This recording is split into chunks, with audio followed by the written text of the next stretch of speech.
Sa iban pa nga balita, suspect nga naniro sa isa ka lalaki sa Haro Plaza, arestado. Love triangle na tumod rason.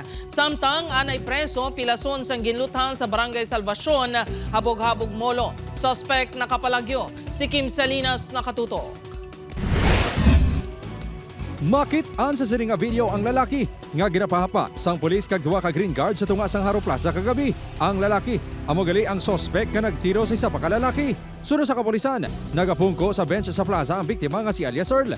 29 anyos upod ang isa ka babae nga wala na ginhingadlan sang kapulisan. Hinali lang kuno naglusot sa likod nila ang suspect nga si alias Kim, 32 anyos, residente sang Barangay Kalumpang Molo, kag gintaya sa ulo sang biktima ang 38 caliber revolver. Apang sanggin pitik na ang gatilyo, nagsangal ang bala sa pusil. Naglupo ko lang sa Mego, pero may mga kumaga sunog di agi sang powder sa lunggan. Check na namon ang armas, nadiskubrihan namon nga ang kuan gali ang slug or ang natawag natin na perming head sang sang bala. Wala gali nakagwa. Nagagwa sa investigasyon nga ang upod sang biktima nga babae amo ang anay live-in partner sang suspect. Sa pagpangusisa sa kabulisan sa babae, nagbulagay ni sila sang suspect. Apang, ginpanginwala ini sang suspect. Kuba, minsan niya kikimporma niya may sawa na mo. Pamilyado ng bahay, entrahan mo pa. Dra pa lang tanin na minsan, nasang may mga kabataan nga madulaan sa Iloy. Preso ang suspect nga magapangatubang sang kaso nga illegal possession of firearms kag attempted murder.